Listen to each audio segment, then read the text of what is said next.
কি কয় টাকা লাগবে কি বলে? এই আমি পুলিশের লোক, তুমি কি বলতেছো? আমি টাকার কথা বলছি না, ঘুরে বলছি। সিলেট চা বাগানে যায় যে আমার সাথে এরকম ছিনতাইকারীর কবলে পড়তে হবে আমি কখনো ভাবতেই পারি নাই। আজকে সকাল সকাল উঠে আমার প্ল্যান ছিল যে সিলেট চা বাগানে পাহাড়ে যাব। তো সুন্দর করে ব্রেকফাস্ট করে হচ্ছিল আমরা রওনা দিয়ে দিয়েছিলাম চা বাগানের উদ্দেশ্যে। তো দেখতে পারতেছেন এটা শুধু বাগানটা, মানে পাহাড় এখনো আসে নাই, সামনে হচ্ছিল পাহাড়।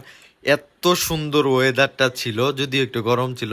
এই যে পাহাড়, তো এখানে আমরা সুন্দর একটা প্লেস দেখে প্রথমে ঘুরছিলাম হচ্ছিল বিমানবন্দর, তারপর হচ্ছিল এখানে আসছিলাম এয়ারপোর্টে ঘুরা, তারপর হচ্ছিল চা বাগান আসছিলাম। এইখানে আইসে রে ভাই কেমন ঘটনা ঘটছে, আপনার টাকা চাইতেছে। তারপর আব্বু যখন পরিচয় দিছে যে এরকম এরকম, তখন তারা একদম জামাই আপ্যায়ন করতেছে। তো সুন্দর করে পুরা বাগানটা আমি ঘুরছি আর আপনাদের সাথে শেয়ার করার চেষ্টা করছি। সবাই একটু সাবধান হবেন, কারণ এখন আর আগের মতো দেশ নাই কিন্তু। হ্যাঁ, এখন চুরি বাটপারি ছিনতাইকারী এগুলা মানে ভর্তি হয়ে গেছে পুরা দেশ। এখন যারা মানে কিছু বলার নেই, এইগুলো বাদ দেই। তো এই ছিল ভিডিওটি, টাটা।